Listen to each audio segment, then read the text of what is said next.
Bonsoir et bienvenue en ce vendredi 8 mai 2020 et nous souhaitons la bienvenue en ce jour et nous en sommes arrivés au psaume des temps modernes de notre pasteur, de notre ami pasteur Jean-François Denis.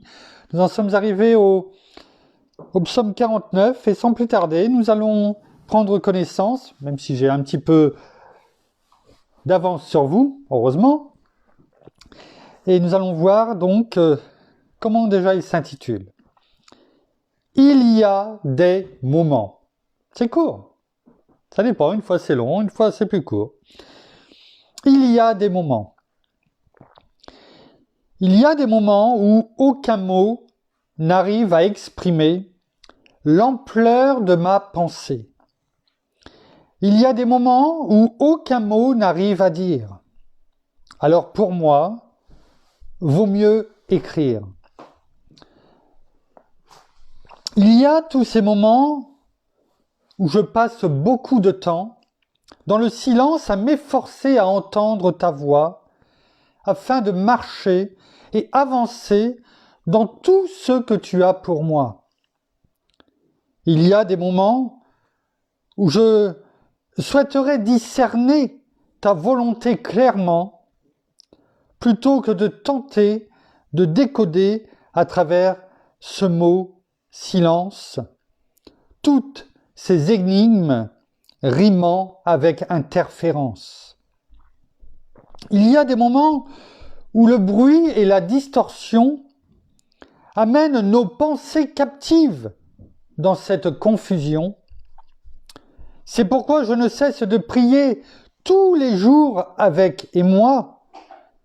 Père, je t'en prie, aide-moi à entendre tout simplement ta voix. Je ne désire rien de moins que d'avancer par la foi, activement, un pas à la fois, dans toutes ces œuvres que tu as préparées d'avance pour moi, dessinées sur les tables de mon cœur par la puissance de ton doigt. Lorsque dans ma vie, j'arrive à une jonction ou une intersection, Père, je t'en supplie, conduis-moi à prendre la bonne direction, afin qu'à chaque jour, j'arrive à marcher dans toute cette dimension qui m'amènera à vivre la plénitude de la puissance de ton nom. Que ma foi en toi ne soit pas seulement un concept mental, mais que cette foi devienne un véritable arsenal, qu'elle devienne ce conduit et ce canal qui permettra entre nous cette connexion, ce vrai régal, où ensemble nous savourerons toutes nos victoires à ta table royale. Ce matin, un seul mot me vient à l'esprit, et ce mot, du fond de mon cœur, est merci. Merci de me diriger lorsque mes yeux ne voient plus la route. Merci de tracer ce chemin dans le désert lorsque mon cœur est en déroute. Merci d'être ma force et de me tenir la main lorsque mon esprit est rempli de doutes. Merci d'être avec moi, présent au quotidien. Merci pour ton écoute. Amen. Merci Seigneur. Merci Père. Merci bien-aimé Saint-Esprit pour une fois de plus tout ce que tu vas nous révéler, nous conduire, bien-aimé Saint-Esprit, dans le nom de Jésus, afin qu'une fois de plus, ton enseignement nous amène toujours plus loin, toujours plus haut, à recevoir tes commandements, à garder ta parole dans nos cœurs, tes préceptes, afin que nous puissions t'entendre dire « C'est celui qui m'aime, Et je l'aime également. Et je vais me manifester à lui. Et nous allons venir habiter, faire notre demeure chez lui. Merci. Merci Seigneur. Merci. Alors,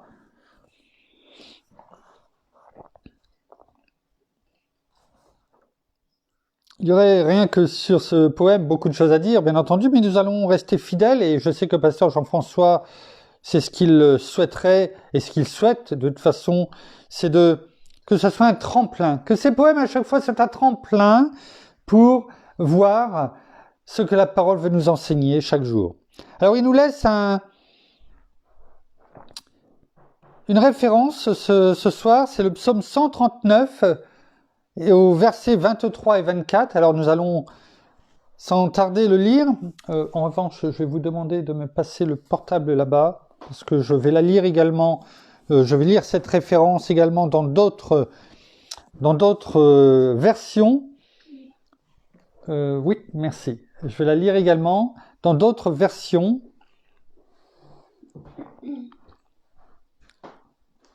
Afin que cela puisse également encore nous parler. Alors, on va déjà la lire dans la version qui est la mienne, la version Colombe. Donc, psaume 139. Psaume 139. Versets 23 et 24. Il est écrit: sonde-moi, ô Dieu, et connais mon cœur. Éprouve-moi et connais mes préoccupations. Regarde si je suis sur une mauvaise voie et conduis-moi sur la voie de l'éternité.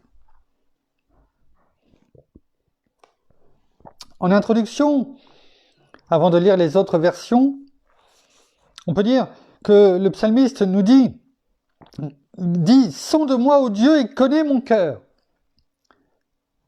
Pourtant, il sait. En disant ça, il le sait. « Éprouve-moi et connais mes préoccupations ». Il le sait.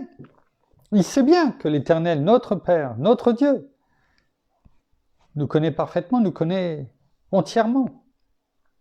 Alors nous allons voir après pourquoi il dit ça. Pourquoi ? Parce qu'il le sait.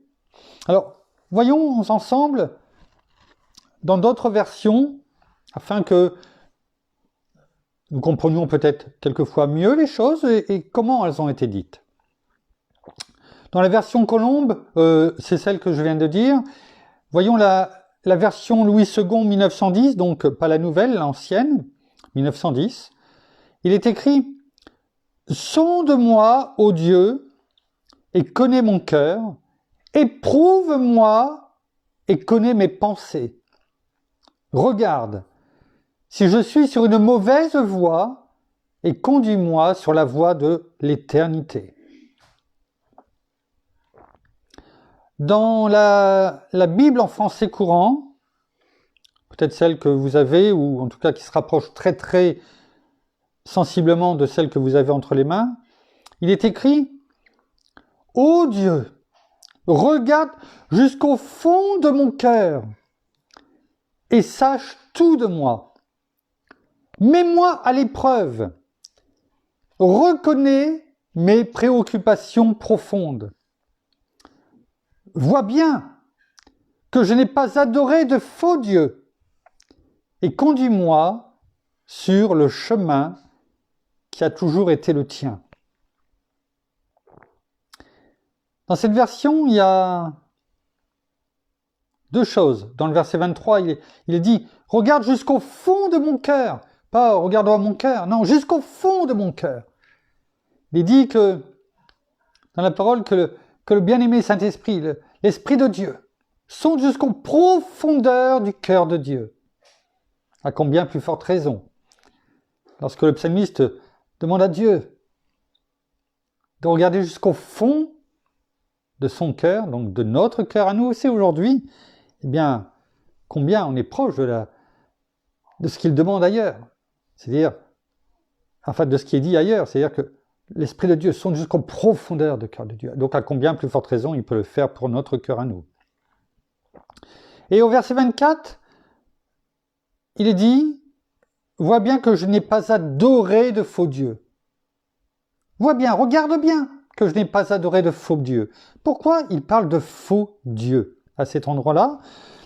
Et si on se rappelle tout à l'heure, dans la version Colombe, il est dit, et conduis-moi, non, pardon, regarde si je suis sur une mauvaise voie. Et en fait, ce qu'il faut savoir, c'est que en hébreu, c'est davantage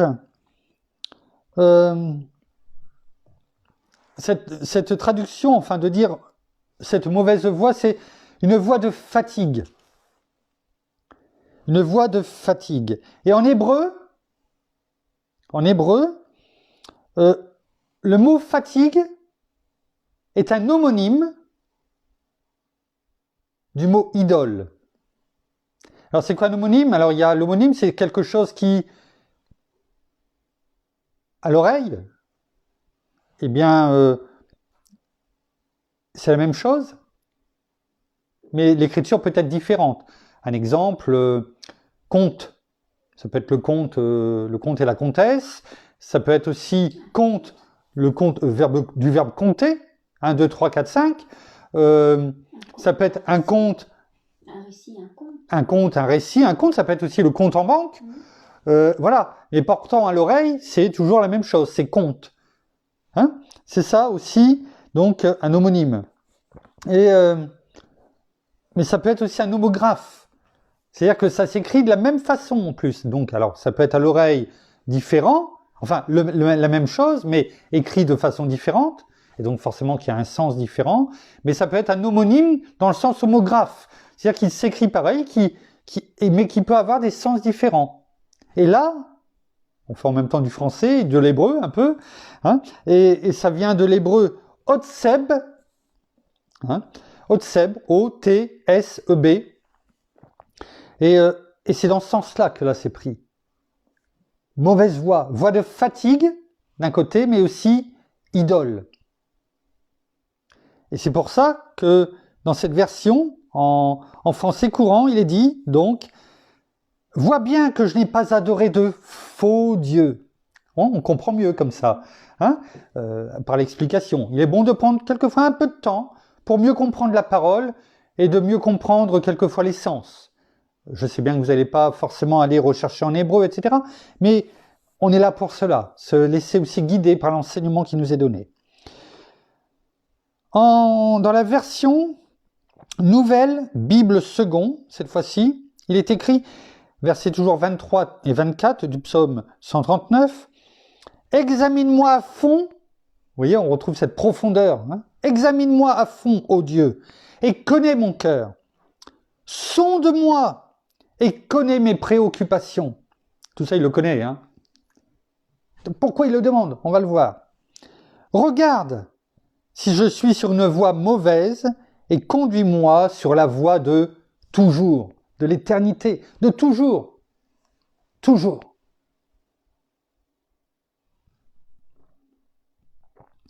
Et pour terminer dans Parole de vie, il est écrit « Ô Dieu, regarde au fond de mon cœur et connais-moi. Examine mes pensées et vois mes soucis. Regarde si je suis sur un chemin dangereux et conduis-moi sur ton chemin, ce chemin qui est sûr pour toujours. » Voilà, je voulais que on regarde ensemble ces différentes versions. Déjà, ça nous a permis de voir un petit peu, de faire de la grammaire française, un peu d'hébreu, et qui nous a amené un petit peu plus loin, un petit peu plus en profondeur dans la parole. Et donc, effectivement, le psalmiste connaît notre cœur. Et quand il l'a écrit, il le sait. Et je me suis dit, mais c'est vrai, mais pourquoi il a écrit cela? Et en fait, on voit bien que quand il dit « Sonde-moi, ô Dieu, et connais mon cœur », en fait, c'est un cri du cœur. C'est un cri du cœur qu'il lit. Il ne le dit pas « Sonde-moi, ô Dieu ». Non, il le crie. « Sonde-moi, ô Dieu, et connais mon cœur, mes soucis, mes préoccupations. S'il te plaît, cherche-les. » C'est un cri du cœur. Et pourquoi? Parce qu'il est dans la crainte. Alors oui, il est dans la crainte de Dieu. C'est une évidence. Cette crainte respectueuse, révérencieuse que nous devons avoir en Dieu, en notre Seigneur, en notre bien-aimé Saint-Esprit. Cette crainte respectueuse, révérencieuse. Mais il est aussi dans la crainte. Cette crainte qu'il éprouve, et on le voit, d'être, sans le savoir, peut-être, sur une mauvaise voie. Hein? On le voit, il le dit. Il demande à Dieu avec insistance. On a pu le lire dans différentes versions. Donc il demande à Dieu avec insistance de le pénétrer de part en part de son regard divin. Et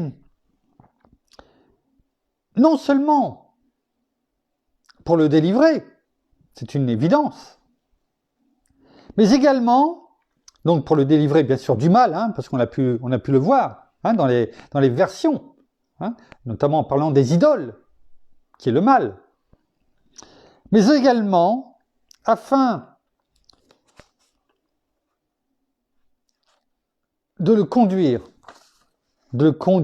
sur la voie du bien, hein, donc de le délivrer du mal, hein, sur la voie qu'il était, peut-être, et de le conduire sur le chemin, sur la voie du bien, qui est celle de l'éternité, on a pu le lire, ou de façon différente, sur ce chemin de toujours. Hein? C'est ça en fait, cette double crainte, non seulement d'être sur une mauvaise voie, sur le mauvais chemin, d'être dans le mal, peut-être sans le savoir, et il demande en plus à notre Dieu, à notre Père, de nous ramener sur le bon chemin. Et quelque part, c'est la suite de ce qu'on a pu voir hier. Quelquefois, sans le savoir, on pourrait être dans cette définition, tous ces mots que nous avons pu énumérer hier, que la parole énumère et que nous avons donné les définitions. Et notre cri peut être celui également du psalmiste, « Père, conduis-moi, sonde-moi d'abord, pénètre mon cœur, écarte-moi du mal et ramène-moi sur cette bonne voie, sur le bon chemin qui est notre Seigneur Jésus. » Et c'est ce que nous pouvons dire chaque jour. C'est ça aussi, porter sa croix. De toujours rester dans l'humilité. S'abaisser pour que Christ grandisse en nous.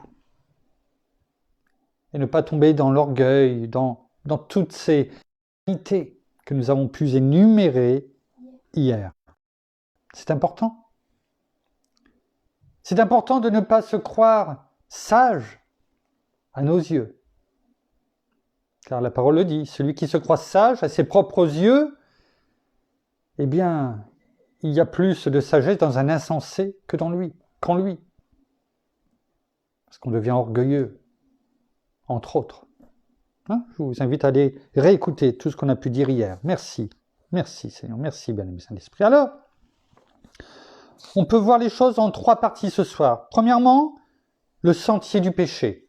Hein? C'est la peur d'être dans ce sentier du péché. Deuxièmement, rechercher cette direction au travers de la parole, la direction qui nous est donnée. Hein?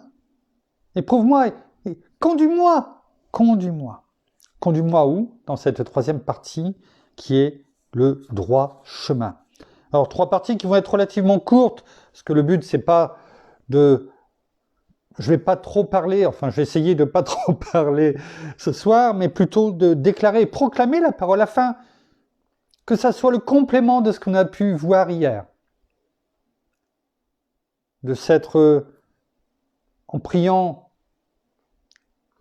regardé, demander à notre bien-aimé Saint-Esprit de nous montrer hier tout ce qui n'allait pas, alors qu'on ne le voyait peut-être pas, comme le psalmiste, On n'en était peut-être pas forcément conscient aussi, hein, parce que l'ennemi nous aveugle, d'avoir fait une introspection, que notre bien-aimé Saint-Esprit nous ait montré les choses, nous ait convaincus de tel ou tel péché, d'être venu devant notre Seigneur, de lui avoir demandé pardon, d'avoir cette certitude que nous avons été libérés de ce péché, de cette façon d'être, que c'est jeté par notre Père dans la mer de l'oubli, et nous n'avons pas à nous laisser accuser par l'ennemi de ce qui a été jeté dans la mer de l'oubli. Si notre Père l'oublie,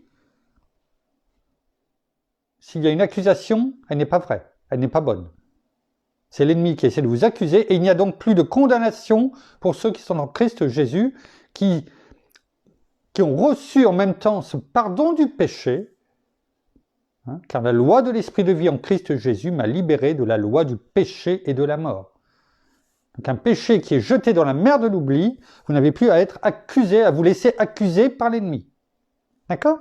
Alors, d'abord, le sentier du péché, hein, que redoute notamment le psalmiste. Alors voyons, et beaucoup dans Proverbes aujourd'hui, ça change des psaumes, parce que le livre des Proverbes, effectivement, eh bien, nous montre tout au long de ces 31 chapitres,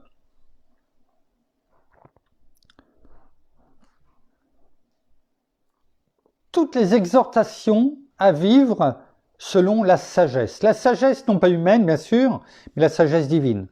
Et il regorge, au travers de ces 31 chapitres, d'exhortations sur la façon dont nous devons vivre, dans tous les domaines de notre vie. Si vous n'avez pas encore ouvert le livre des Proverbes, qui est le livre qui se situe, qui vient tout de suite après les psaumes, hein, Job, psaumes et les Proverbes, allez, prenez le temps de les lire, chapitre par chapitre. Il regorge de conseils que notre Père nous donne dans le nom de Jésus, et que notre bien-aimé Saint-Esprit va vous éclairer afin, dans tous les domaines de votre vie, tous les domaines, privés, professionnels, dans tous les domaines, personnels, familiaux, vous avez tous les conseils. Et si vous les appliquez, si vous demandez cette sagesse divine dont nous avons déjà médité, c'est un grand prix pour votre vie et pour la vie de votre famille, et de toute votre descendance. Je vous invite à aller lire tranquillement. Le but, c'est pas de lire 10 chapitres en même temps. Prenez-les peut-être 1, 2 chapitres et méditez-le ensemble en couple. C'est bon. Il y a tellement de choses. Laissez-vous révéler toutes ces choses pour votre vie. J'avais dit de pas trop parler, ça commence mal. Allons voir dans Proverbes, chapitre 2, verset 15. Il est écrit, alors en parlant des hommes notamment qui essaient de vous détourner, des hommes bien sûr habités par l'esprit du mal, par l'ennemi. Il est dit eux, en parlant d'eux justement, eux dont les sentiers sont détournés, donc ne sont pas dans la voie droite, ce que le psalmiste quelque part avait peur. Eux dont les sentiers sont détournés et les routes tortueuses. Hein, là, nous sommes dans la première partie, c'est-à-dire les sentiers du péché. Donc on voit que les sentiers du péché, c'est quoi? Eh bien, ce sont les sentiers qui sont détournés. Les routes tortueuses. C'est pas la route divine.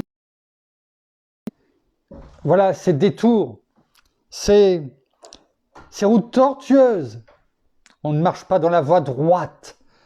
On essaye peut-être par des mensonges. Voilà, d'arriver à contenter peut-être tout le monde. Non! Marchons dans la voie droite. Pas de mensonges, pas de compromis. Toujours la voie droite. Pas de chemin tortueux, de chemin détourné. Proverbe 12, verset 15. Il est écrit « La voie de l'insensé est droite à ses yeux, mais celui qui écoute les conseils est sage. » Bien sûr, les conseils de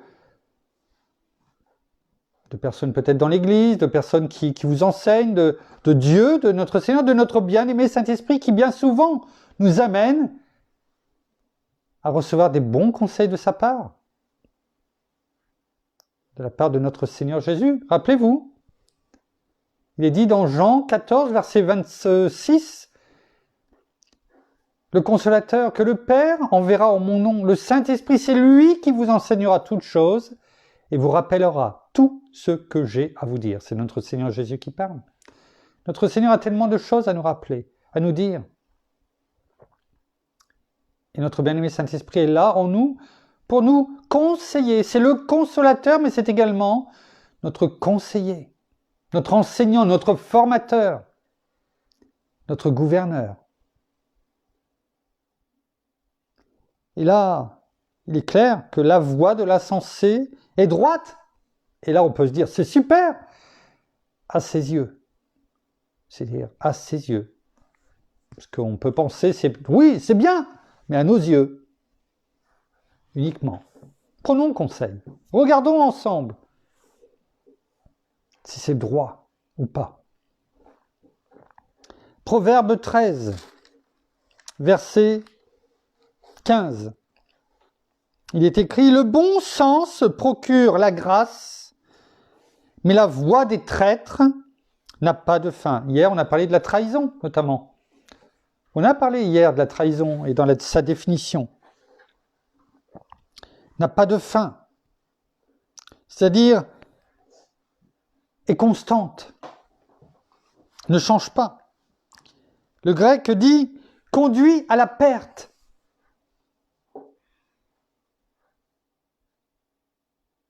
La voie des traîtres n'a pas de fin, conduit à la perte. Est constante, c'est-à-dire que ça ne bouge pas, c'est toujours la même chose. Il n'y a pas longtemps, enfin il y a quelques années, il y avait une pub qui passait qui disait, en parlant d'une banque, le bon sens près de chez vous.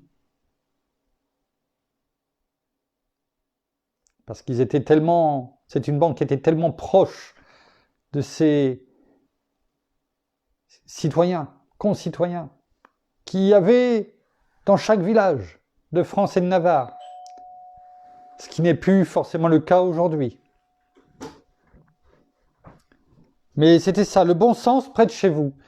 Ben, toute proportion gardée, le bon sens procure la grâce. Le bon sens près de chez vous, on pourrait dire, c'est notre bien-aimé Saint-Esprit, en nous. Donc il est encore plus proche de chez nous, il est en nous. La parole est devant nos yeux, dans notre bouche, mais également en nous par notre bien-aimé Saint-Esprit dans le nom de Jésus. Voilà le bon sens que nous devons avoir, et non pas celle du monde. Dans Proverbe 15, vous voyez, quand je vous disais qu'on allait faire un saut dans les proverbes, on le voit. Proverbe 15, verset 9. Proverbe 15, verset 9. Il est écrit, « La voix du méchant est en horreur à l'Éternel, mais il aime celui qui poursuit la justice. La voix du méchant est en horreur à l'Éternel, mais il aime celui qui poursuit la justice. » La mauvaise voie, le sentier du péché. On a sa définition, est en horreur à l'Éternel. Ce n'est pas la personne que notre Père n'aime pas. Parce que la seule chose qu'il veut, c'est le sauver. Il veut l'attirer à lui par des cordages d'amour, s'il se détourne du péché. En revanche, il a horreur du péché. Notre Père a horreur du péché qui est dans l'homme. Et c'est ça qui va venir condamner lors du jugement dernier. Et tant que l'homme gardera ce péché en lui, il ne viendra pas se repentir, parce que c'est tout simple, il suffit de venir se repentir, afin de choisir la vie, la bénédiction, le bon chemin, eh bien, ce sera toujours en horreur devant notre Père.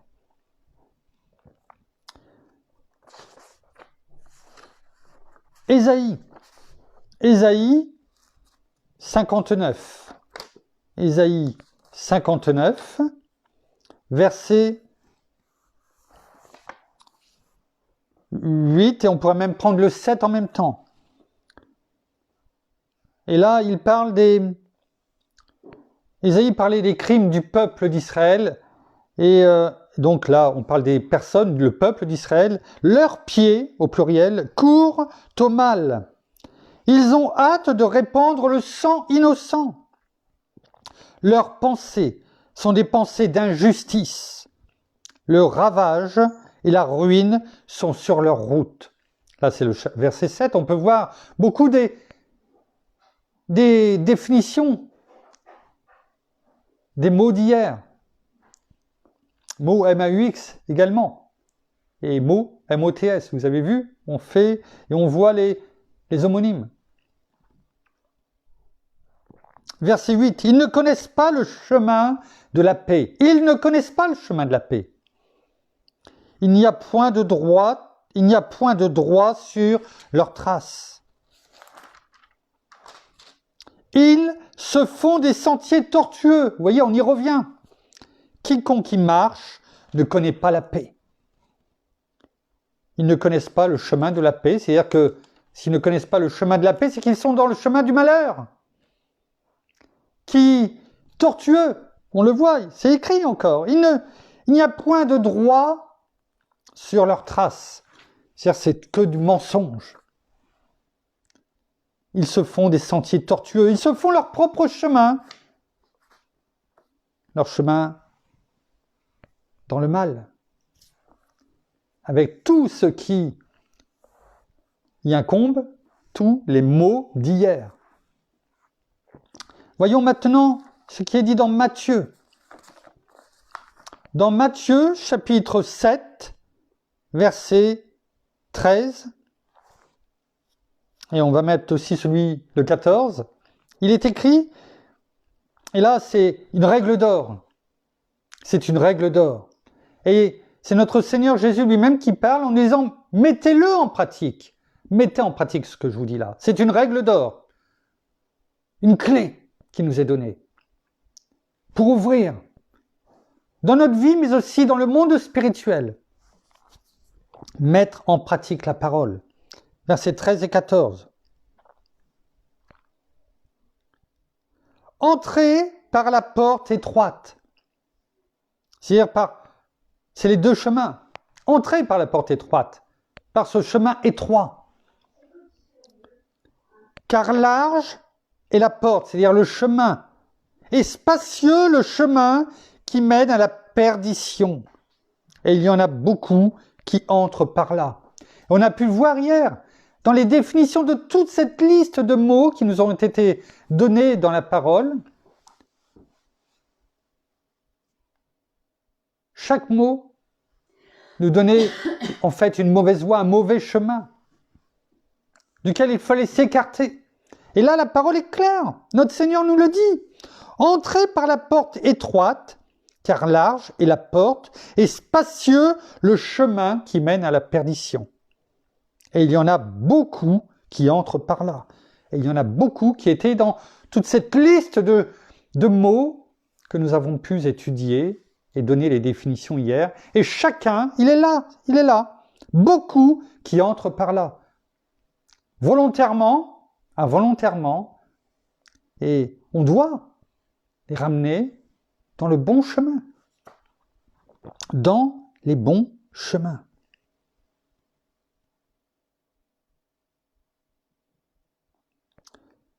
Et le verset 14, il est écrit « Mais étroite est la porte, et resserré le chemin qui mène à la vie, et il y en a peu qui le trouvent. » Oui, on l'a vu hier, parce que tout ce que nous avons étudié hier, aveugle, écarte, fait prendre des chemins tortueux qui amènent à éviter cette voie droite, qui est le chemin étroit. Mais le chemin, avant de le prendre, eh bien, il faut déjà passer par cette porte qui est étroite. Non seulement la porte est étroite, c'est-à-dire que quelquefois on ne peut ne pas la voir, tellement on est aveuglé par l'ennemi, par la jalousie, la colère, par tout ce qu'on a pu voir hier. Et quand on est réussi quand même à passer par cette porte étroite que nous avons vue, il est dit que est resserré le chemin qui mène à la vie. C'est-à-dire qu'il ne suffit pas de passer par la porte étroite.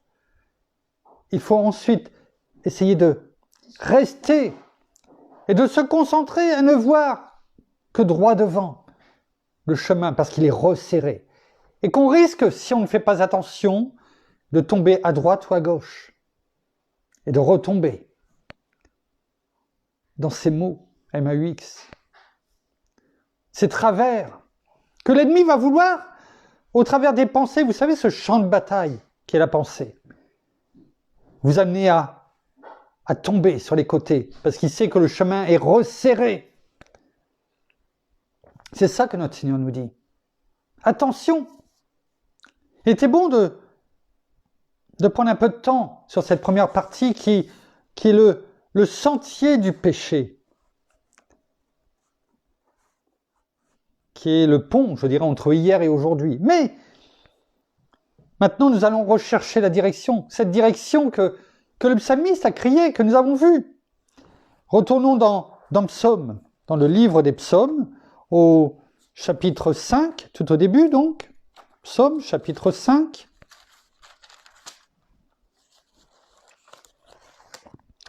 Psaume, chapitre 5, verset... Pardon.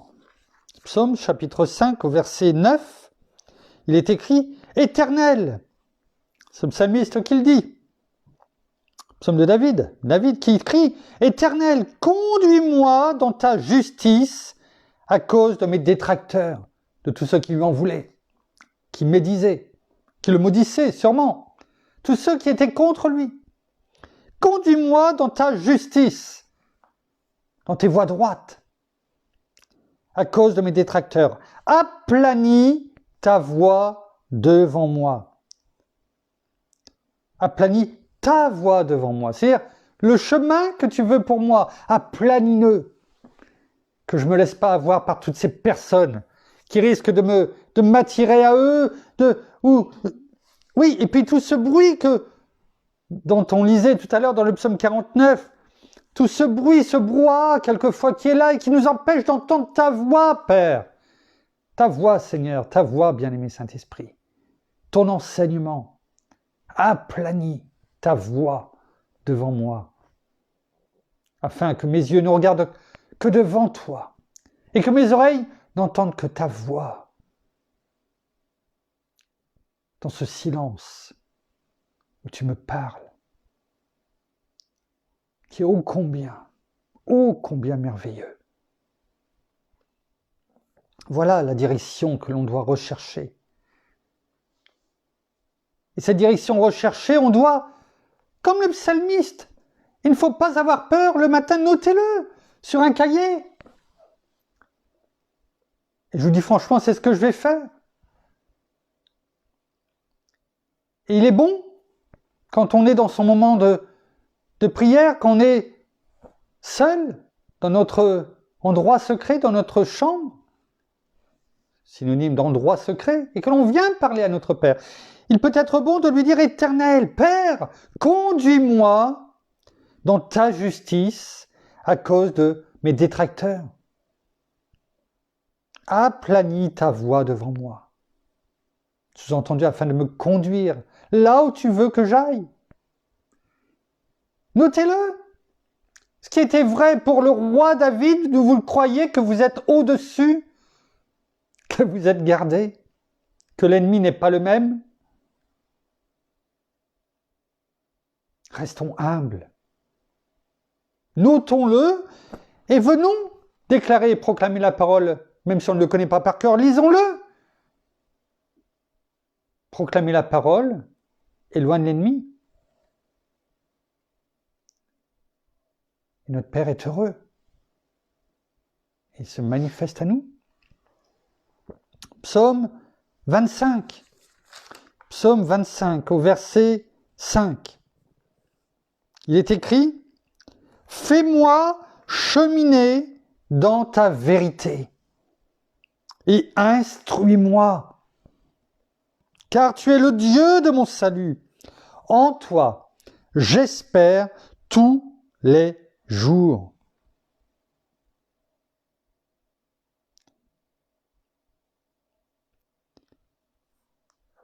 On pourrait même presque, on peut prendre le verset même précédent, le 4, et l'inclure dans ce que vous voulez écrire, écrivez-le. Je vous exhorte à le faire et à le dire chaque jour, à venir demander à notre Père. Et au verset 4, il disait, David, Éternel, fais-moi connaître tes chemins, enseigne-moi tes voies. Fais-moi donc cheminer dans ta vérité et instruis-moi, car tu es le Dieu de mon salut, en toi j'espère tous les jours. Vous croyez que ce n'est plus d'actualité aujourd'hui? Mais bien sûr, peut-être encore plus aujourd'hui.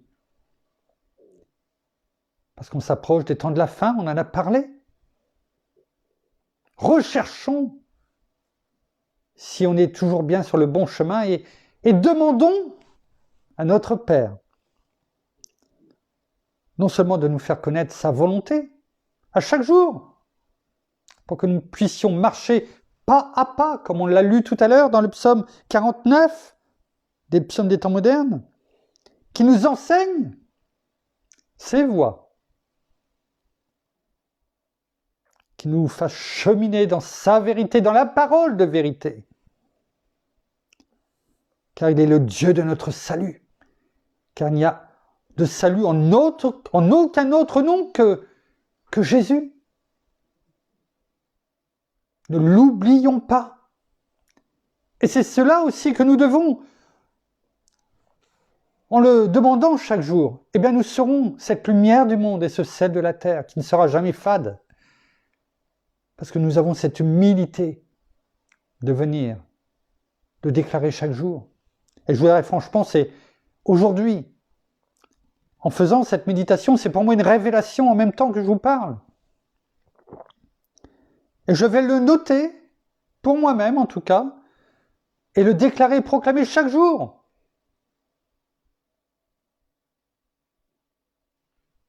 Merci Seigneur, merci Père, merci bien-aimé Saint-Esprit. Le psaume 27, verset 11. Il est écrit « Éternel, enseigne-moi ta voie, conduis-moi dans le sentier de la droiture, à cause de mes détracteurs. » On le voit, on pourrait dire « Oui, mais c'est la même chose, ou même des mots similaires, peut-être avec une petite nuance, oui, peut-être. Peut-être. Mais si on pense que David le redit dans d'autres psaumes, c'est pas les mêmes, c'est dans d'autres, qu'il a créé, moins par notre bien-aimé Saint-Esprit,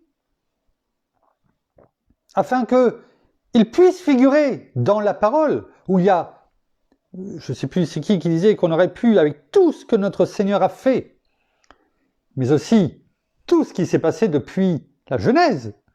Il y a le Nouveau Testament, tout ce qu'ont vécu les apôtres, mais aussi tout ce qui s'est fait depuis la Genèse dans l'Ancien Testament. Et il est dit qu'on aurait pu écrire une quantité de livres, si on devait résumer, enfin écrire tout ce qui avait dû être, tout ce qui s'est passé, on aurait pu en faire le tour de la terre. Tellement il s'est passé de choses. Et tout a été condensé dans 66 livres dans la Bible. Vous comprenez que chaque lettre, chaque mot, chaque enseignement est tellement important. Et quand on le comprend, eh bien on ne se demande pas, oui, mais je l'ai déjà écrit. Oui, Eh bien, redis-le. Parce que David, c'est ce qu'il a fait. Il l'a redit, il l'a chanté. Et il l'a fait avec tout le peuple. Alors, à combien plus forte raison on peut le faire, nous, tout seuls, dans notre endroit secret, chaque jour. C'est qu'il y a sûrement une raison. Psaume 143. Psaume 143, verset 10. Psaume 143, verset 10. Il est écrit « Enseigne-moi à faire ta volonté, car c'est toi, mon Dieu, que ton bon esprit avec un grand E me conduise. » Pardon. « Car c'est toi, mon Dieu. » Je le reprends. S'il vous plaît. « Enseigne-moi à faire ta volonté.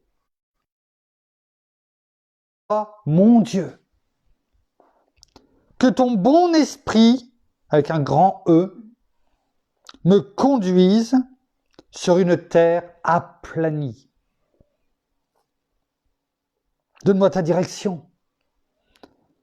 Sois mon conducteur divin. De toute façon, il le dit, c'est toi, mon Dieu. J'en ai pas d'autre. C'est ça que ça veut dire. Et je sais que tu es mon conducteur divin. Il se rend docile, humble. Au travers de cela,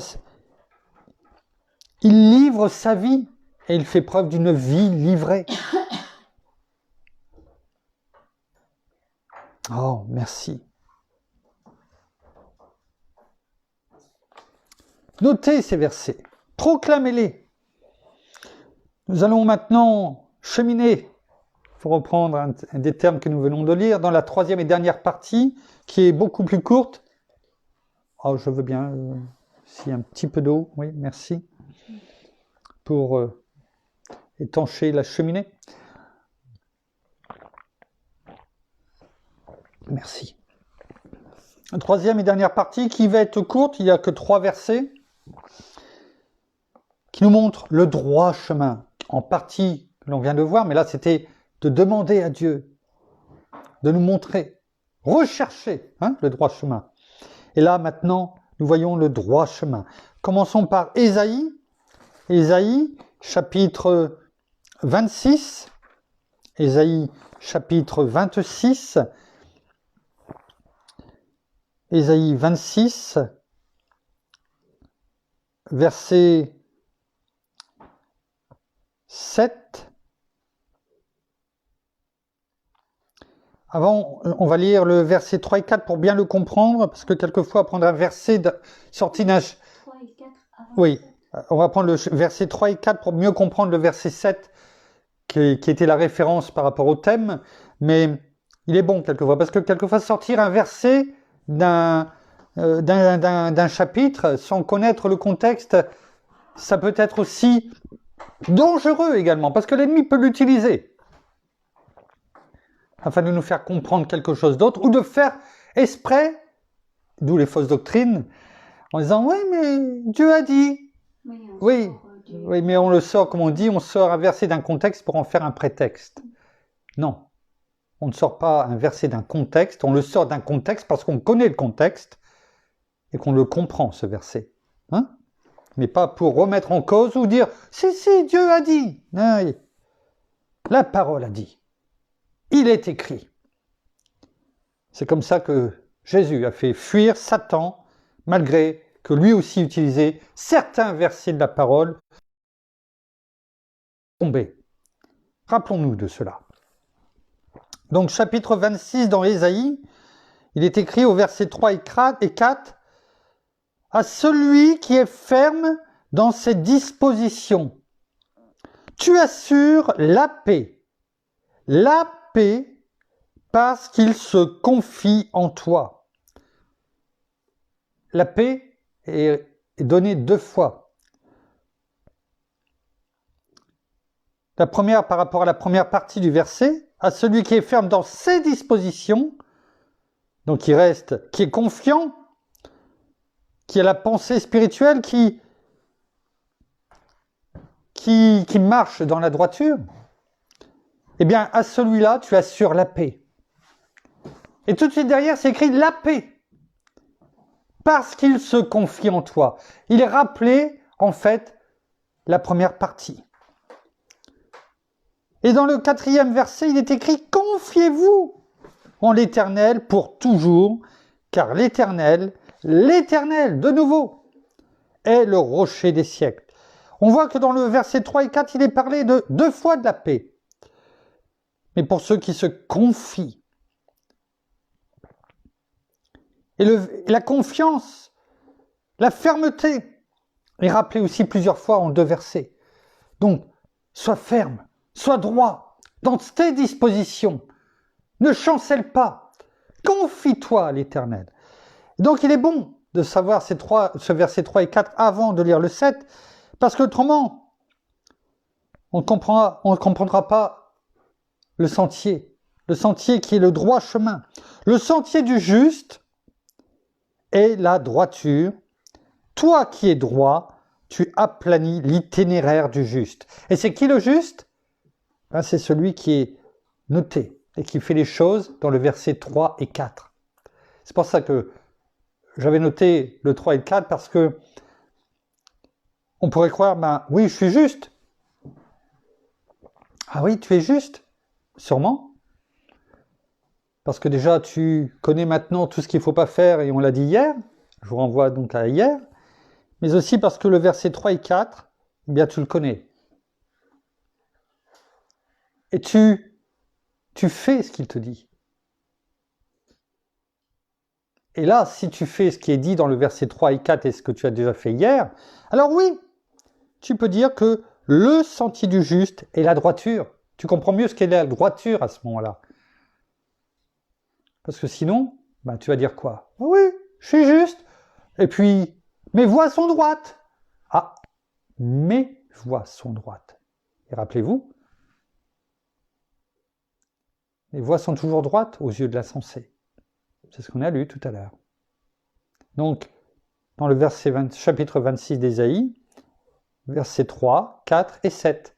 Et on comprend mieux, à l'image et à l'écho d'hier, les choses sur le chemin dans lequel veut que nous soyons notre Père.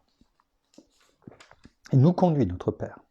Jérémie, chapitre 42, verset 3. Il est écrit que l'Éternel ton Dieu. Alors, quand même, là aussi, comprendre le contexte, c'était Jérémie, on a parlé, qui était là peut-être bien seul, qui déclarait, proclamait la voix de l'Éternel, qui lui disait de faire comprendre au peuple d'Israël, à Jérusalem, et au peuple d'Israël que s'ils ne faisaient pas ce que l'Éternel disait, ils allaient être non seulement massacrés, et qu'ils allaient être amenés à être déportés.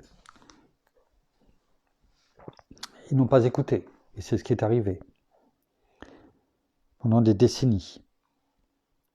Et là, c'est,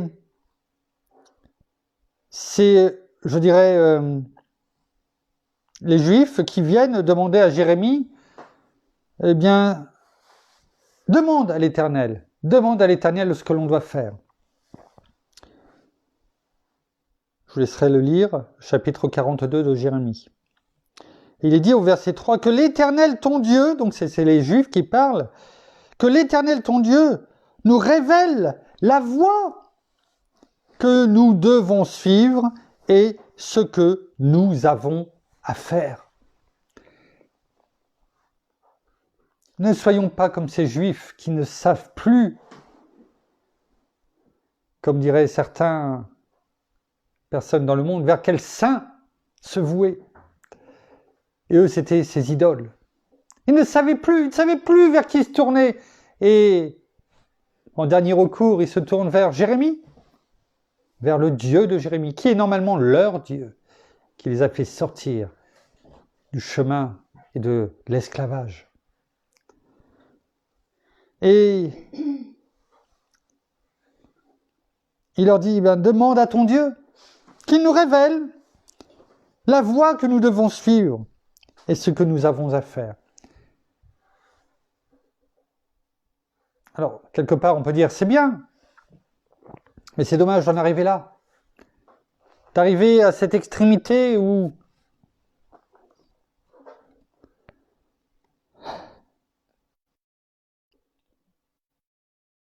on est au bord de se faire exterminer. Et que là, on vient. Alors oui, on peut être au pied du mur et demander. Notre Père nous le dit. On le voit notamment dans Matthieu 11, versets 28 à 30. « Venez à moi, vous tous qui êtes fatigués et chargés, et je vous donnerai du repos. Prenez mon joug sur vous et recevez mes instructions. Et vous trouverez du repos pour vos âmes. » Quelque part, c'est ce qu'il veut leur dire. Il le disait déjà ici. Et Jérémie, bien sûr, a demandé à l'Éternel, et l'Éternel, notre Père, lui a répondu.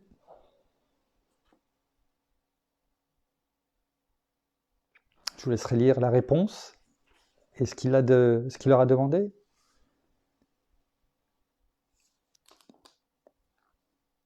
Il y en a qui ont fait, d'autres qui n'ont pas fait. Sommes-nous comme ces Juifs à venir demander peut-être à d'autres, mais qu'est-ce que veut notre Père? Je ne sais pas, qu'est-ce qu'il veut? Demande-lui, toi, qui fais des méditations, qui prie pour nous. Demande-lui, peut-être qu'il va te le dire et viens nous le révéler. Il te dit, viens, ouvre la Bible, lis, je te réponds. On le voit, à chaque méditation, nous en sommes à la 49e. Et il nous parle chaque soir. Écoute, mets en pratique, on l'a vu tout à l'heure, et tu vas voir comment je te conduis. C'est ce que nous avons de formidable aujourd'hui. Par rapport à ces Juifs qui étaient là, ils avaient déjà beaucoup de choses. Et nous, on a encore plus.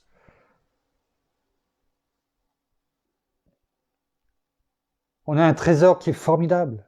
Alors sachons écouter et obéir. Dernier verset, Luc. Dans Luc, le bon médecin. 3e évangile. Juste avant celle de Jean. Et après Marc. Luc, chapitre 1, verset 79, l'avant-dernier verset du chapitre 1.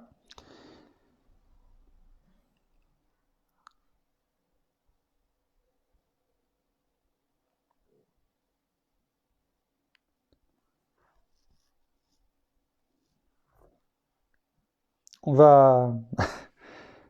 va lire le verset pour bien comprendre. Parce que là, c'est en fait, il ne faudrait pas se tromper, c'est en fait la naissance de Jean-Baptiste et Zacharie qui était muet parce qu'il n'avait pas cru. Et donc il était muet jusqu'au moment où son épouse, quand il a fallu donner un nom, donc à Jean le Baptiste, et où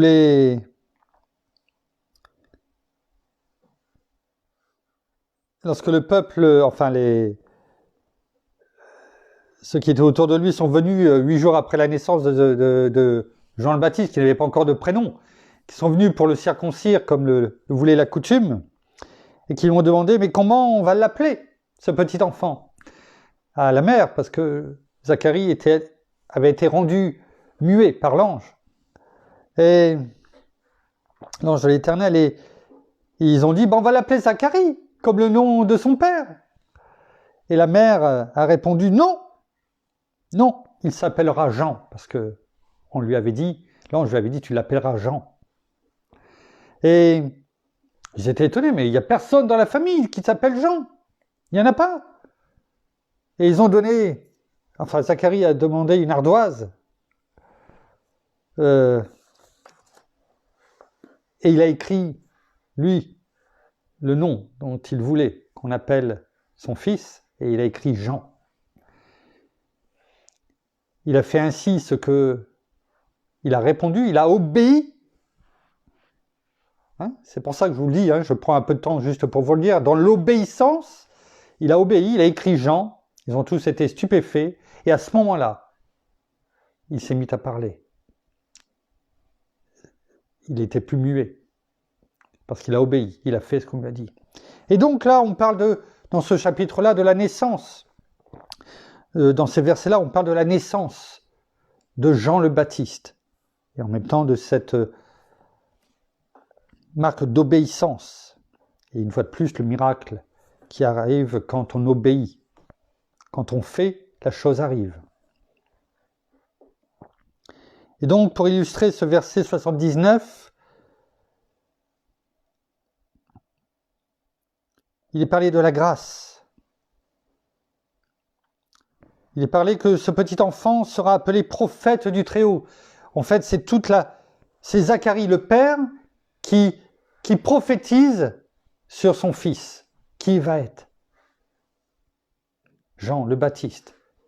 Cette voix qui va crier dans le désert et qui va venir préparer les pas de notre Seigneur Jésus comme il avait été écrit dans la parole.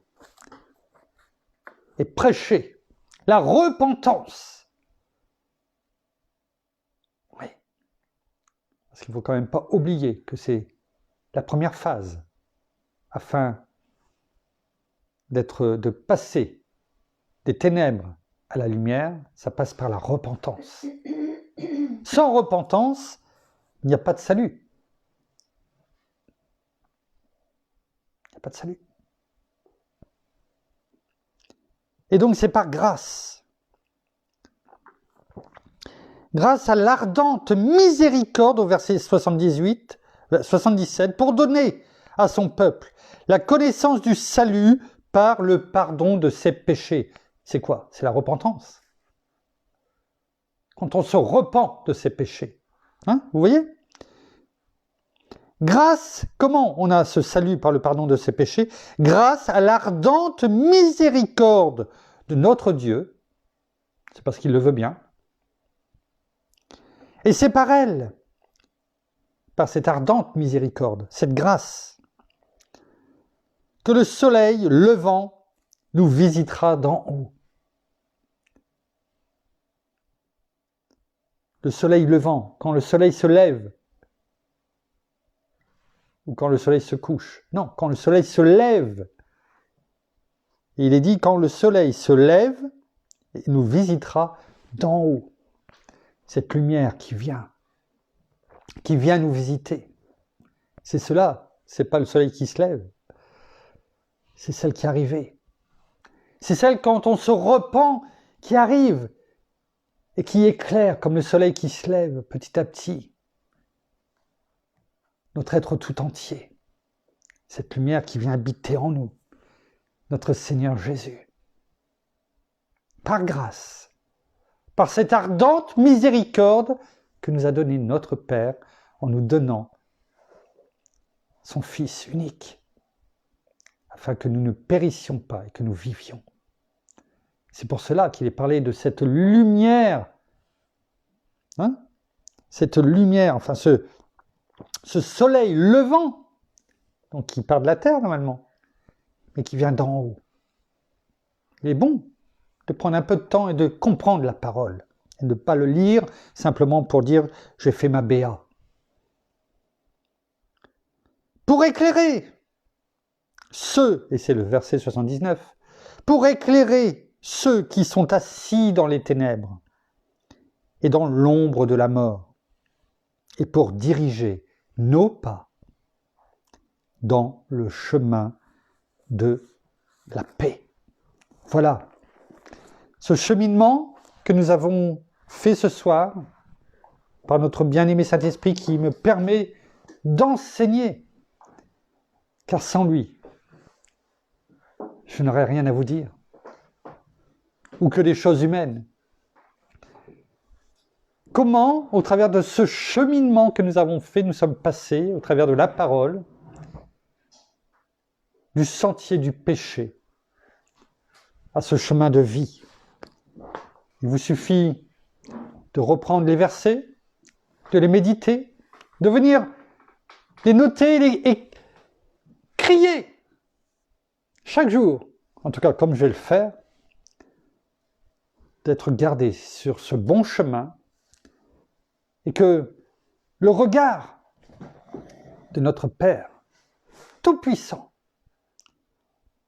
nous transperce de part en part, qui nous sonde par son Esprit bien-aimé, qui est en nous, dans le nom de Jésus, afin que nous soyons toujours gardés dans ce chemin, resserré certes, mais ô combien merveilleux.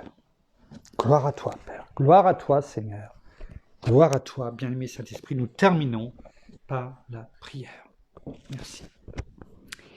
Merci Seigneur encore pour ce soir cette méditation. Merci parce que tu éclaires nos voix, tu éclaires nos yeux, tu les ouvres. Merci pour tout ce que tu nous montres, merci pour tout ce que tu nous enseignes, bien-aimé Saint-Esprit, parce que c'est toi qui nous révèles toutes choses. Merci, merci Père, merci Seigneur, de toujours nous conduire dans les voies droites. Merci que nous écartions pas de ces voies. Et tu le dis, soumettez-vous. Oui, soumettez-vous. Et que nos voies soient vraiment éclairées par toi. Alors merci pour tout ce que tu fais pour chacun d'entre nous.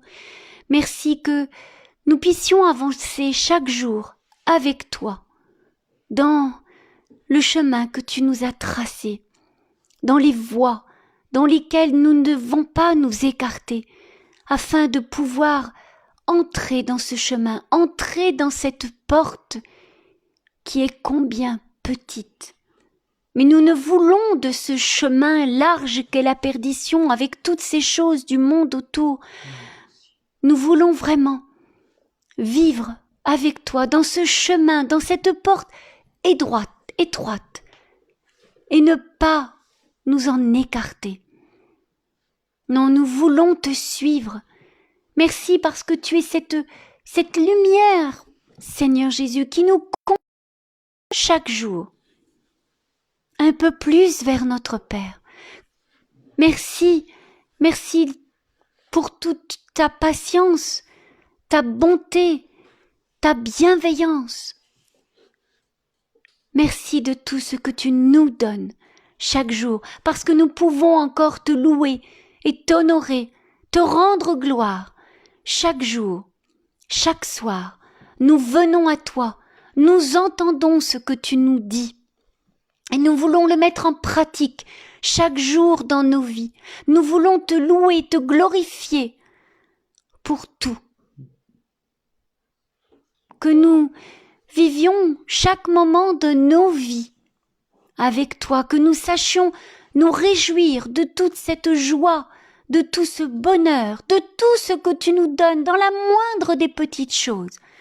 Pas simplement des grandes choses, mais même les plus petites que tu nous donnes. Parce que tu donnes chaque chose à tes enfants. Car nous ne méritons rien. Tout n'est que grâce. Nous ne méritons rien. Et pourtant, combien tu nous donnes chaque jour. Alors oui, venons te remercier chaque jour, Père, dans le nom de notre Seigneur Jésus-Christ, et proclamer ton nom, Père, ton nom, Seigneur Jésus, dans nos vies. Oh, merci, bien-aimé Saint-Esprit, de nous conduire chaque jour à apprendre et à comprendre tout ce que notre Seigneur a dit et tout ce que notre Père veut encore nous révéler. Alors instruis-nous, montre-nous, révèle-nous. Sachons nous laisser conduire chaque jour. Soyez tous abondamment bénis. Et béni sois-tu, Seigneur Jésus. Béni sois-tu, Père. Béni sois-tu, bien-aimé Saint-Esprit. Amen. Amen. Voilà, ainsi s'achève cette méditation de ce 8 mai, un peu perdu. Donc, rendez-vous demain à la même heure, au même endroit. Hein. Nous vous souhaitons une très bonne soirée, bon appétit, nous vous aimons. À demain, au revoir.